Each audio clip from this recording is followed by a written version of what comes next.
வணக்கம் ஆன்மீக அன்பர்களே. இன்று நாம் பார்க்கக்கூடிய பதிவும் ஆடி மாதம் பற்றிய பதிவு தான்.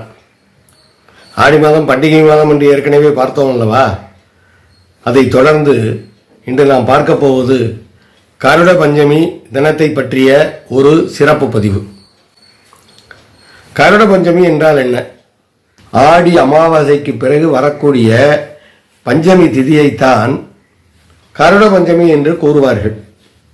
காரணம் என்ன? ஆவணி மாத வளர்பிறை பஞ்சமி திதியில்தான் சுவாதி நட்சத்திரத்தில் கருட பகவான் அவதரித்தார் என்று புராணங்கள் கூறுகின்றன. ஆகையால் இந்த வளர்பிறை பஞ்சமி திதியைத்தான் கருட பஞ்சமி தினம் என்று எல்லோரும் கொண்டாடுகிறார்கள். சரி, இந்த கருட பஞ்சமி தினம் எப்படி உண்டானது அதை பார்ப்போமா? அதை பார்த்துவிட்டு எப்படி பூஜை செய்ய வேண்டும், என்ன நல்ல நேரம் போன்றவற்றை பார்க்கலாம். காசியப முனிவருக்கு கத்ரு வினதை என்று 2 மனைவியர் உண்டு. இதில் கத்ருவுக்கு சர்ப்பங்கள் பிள்ளைகளாக பிறந்தன. வினதைக்கு அருணன் கருடன் என்று 2 பிள்ளைகள் மட்டும் உண்டு. இதில் இந்த அருணன் யார் தெரியுமா? சூரியனுடைய தேரோட்டி. அருணோதயம் என்று சொல்வார்கள் அல்லவா சூரிய உதயத்தை. அதற்கு காரணம் இந்த அருணன் தான். கருடனை பற்றி உங்களுக்கே தெரியும். பெருமாளுடைய வாகனமாக கருட வாகனமாக இருக்கிறார். எல்லா பெருமாள் கோவில்களிலும் கருட பகவானுடைய சிலை முன்னே இருக்கும். கருடனை கும்பிட்டு விட்டு தான் கோவிலுக்குள்ளே எல்லோரும் செல்வார்கள். அது உங்களுக்கு தெரியும்.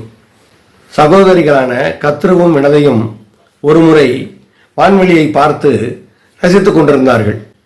அப்பொழுது தேவலோக குதிரையான உச்சைரவஸ் என்ற குதிரை வான்வெளியிலே தோன்றியது. அது வெள்ளை விளையர் என்று மிக அழகாக இருந்தது. வினதை சொன்னால், வெள்ளையாக இவ்வளவு அழகாக இருக்கிறது என்று சொன்னாள். ஆனால் கத்ரு, இல்லை, அதில் கருப்பும் இருக்கிறது என்று சொன்னான். சகோதரருக்குள் இப்படி எழுந்த விவாதம் போட்டியாக மாறியது. போட்டியிலே யார் வெல்கிறார்களோ அவர்களுக்கு தோற்றவர்கள் அடிமையாக வேண்டும் என்று முடிவு செய்யப்பட்டது. கத்ரு ஒரு சதி செய்தாள்.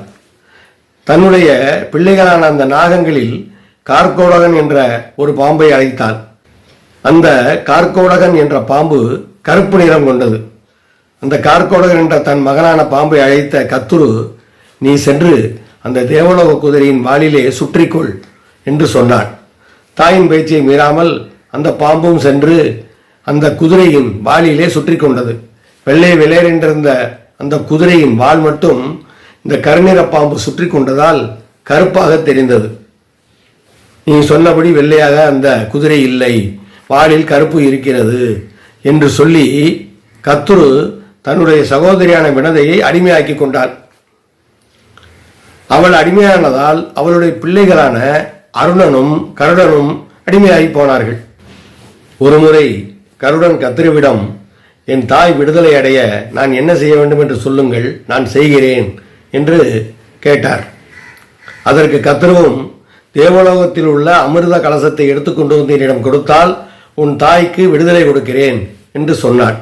அதை கேட்ட கருட பகவான் தன் தாயின் அடிமை தலையை நீக்குவதற்காக தேவலோகம் சென்று அமிர்த கலசத்தை எடுத்து வர முயன்றார். அப்பொழுது தேவர்களுக்கும் கருடனுக்கும் சண்டை ஏற்பட்டது. கருடனின் அபாரமான சக்தியின் முன்னால் தேவர்களால் தாக்கு பிடிக்க முடியவில்லை. தேவர்களின் தலைவனான இந்திரனும் கருடனோடு போரிட வஜ்ராயுதத்தை எடுத்துக்கொண்டு வந்தார். அந்த வஜ்ராயுதத்துக்கு மரியாதை தருவதற்காக கருட பகவான் தன்னுடைய இறகில் ஒரு சிறிய இறகை உதிர்த்தார். அதை கண்டு தனக்கு கருடன் மரியாதை கொடுக்கிறார் என்பதை புரிந்து கொண்ட இந்திரன் திருப்தி அடைந்தார். இந்திரனிடம் கருட பகவான், என்னுடைய தாய் கத்ருவிடம் அடிமைப்பட்டு கிடக்கிறாள், அந்த அடிமைத்தனத்தை போக்குவதற்காகவே நான் இந்த அமிர்த கலசத்தை கொண்டு போய் கொடுக்கிறேன், நான் கொடுத்த பிறகு நீங்கள் வந்து எடுத்து வந்து விடுங்கள் என்று இந்திரனிடம் கருட பகவான் கூறினார். சரி என்று ஒத்துக்கொண்ட இந்திரன் அந்த அமிர்த கலசத்தை கருடன் எடுத்து சொல்ல அனுமதித்தார்.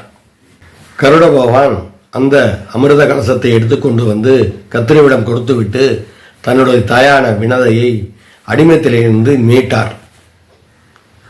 அந்த அமிர்த கலசம் தர்ப்பை புல்லின் மீது வைக்கப்பட்டது. கத்திரிவின் பிள்ளைகளான 1000 நாகங்களும் அந்த அமிர்தத்தை பருக வந்தன. கருட பகவான் நீராடி விட்டு வந்து அந்த அமிர்தத்தை பருகுங்கள் என்று சொன்னார். உடனே அந்த 1000 நாகங்களும் நீராடுவதற்காக சென்றன. இந்த இடைவெளியில் இந்திரன் வந்து அந்த அமிர்த கலசத்தை எடுத்துக்கொண்டு போய்விட்டார். நீராடி விட்டு வந்த 1000 நாகங்களும் அமிர்த கலசம் எங்கே என்று தேடின. அமிர்த கலசத்தை காணவில்லை. ஆனால் அந்த அமிர்த கலசத்திலிருந்து சில துளிகள் அந்த தர்ப்பை புல்லின் மீது சிதறி கிடந்தது. உடனே 1000 நாகங்களும் அந்த தர்ப்பை புல்லிலே கிடந்த அமிர்தத்தை தன்னுடைய நாக்கால் நக்கி சாப்பிட்டன.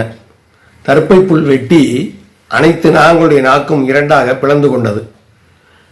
நாகங்களின் நாக்கு பிளவுபட்டதற்கு இதுதான் காரணமாக சொல்லப்படுகிறது. கருட பகவான் தன்னுடைய தாயை அடிமை தலையிலிருந்து மீட்ட நாள் என்பதால் இந்த நாளை கருட பஞ்சமி தினமாக கொண்டாடுகிறார்கள். கருட பகவானை இந்த நாளிலே பூஜை செய்தால் அவரும் மனமகிழ்ந்து நம்முடைய துன்பங்களையும் துயரங்களையும் தோஷங்களையும் பாவங்களையும் நீக்குவார் என்று நம்பப்படுகிறது. சரி, இந்த விரதத்தை எப்பொழுது செய்வது, எப்படி வழிபாடு செய்வது அதை பார்ப்போம். இந்த கருட பஞ்சமி திதி காலையில் அதிகாலையிலே ஆரம்பிக்குது, ராத்திரி தான் முடியுது. அதனால காலையிலேருந்து ராத்திரி வரைக்கும் எந்த நேரத்தில் வேணாலும் பண்ணலாம். காலை நேரங்களில் இல்லை மாலை நேரங்களில் பண்ணுறது ரொம்ப உத்தமம். எப்படி பண்ணணும்னா, சுமங்கலி பெண்கள் காலையில் எந்திரிச்சு குளிச்சுட்டு புதிய ஆடைகளை உடுத்தி கொள்ளலாம்.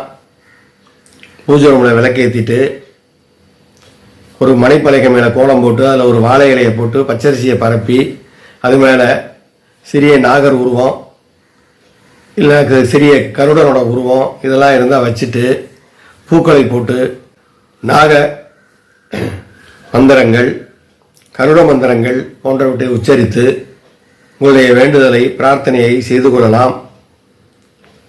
நல்ல வேலை கிடைக்கணும், குடும்பத்தில் நல்லது நடக்கணும், கணவன் மனைவிக்குள்ள உறவு எப்போது நல்லபடியாக நீடிக்கணும், குழந்தை இல்லாதவங்களுக்கு குழந்தை பிறக்கணும், எதிரிகள் தொல்லை ஒழியணும், தோஷங்கள்லாம் விலகணும், கண் திருஷ்டி நீங்கணும், இப்படி எல்லாத்தையும் வேண்டிக்கலாம். ஏன்னா கருட பகவானை வணங்கினா துஷ்ட சக்தியெல்லாம் ஓடி போயிடும், எதிரிகள் தொல்லை இருக்காதுன்னு சொல்லுவாங்க. இந்த மாதிரி நீங்கள் கருட பகவானை வேண்டிக்கிட்டால் நிச்சயமாக அவருடைய அருள் உங்களுக்கு கிடைக்கும். உங்கள் பிரச்சனையெல்லாம் தீரும், உங்கள் வாழ்க்கை வளமாகும். அதனால் மறந்துடாமல் தவறாமல் இந்த கருட பஞ்சமி பூஜையை வீட்டில் பண்ணுங்கள். பெண்கள் அனைவரும் தீர்க்க சுமங்கலியாக வாழ்வீங்க. உங்களுடைய கஷ்டங்கள் எல்லாம் விலகும், செல்வ வளம் பெருகும், எல்லாரும் ரொம்ப நல்லா இருப்பீங்க. அதனால் இந்த கருட பஞ்சமி பூஜையை தவறாமல் பண்ணுங்கள், நிச்சயம் நல்லது நடக்கும். இந்த மாதிரி பயனுள்ள பதிவுகள் உங்களுக்கு வரணும் அப்படின்னு நினச்சா எங்களுடைய ஞான பாரதம் யூடியூப் சேனலை சப்ஸ்கிரைப் பண்ணுங்கள், அப்படியே ஷேர் பண்ணுங்கள், உங்களுக்கு தெரிஞ்ச மற்ற குரூப்புகளுக்கும் அனுப்பி வைங்க. வாழ்க வளமுடன். ஜெய ஜெய சங்கர, ஹரஹர சங்கர.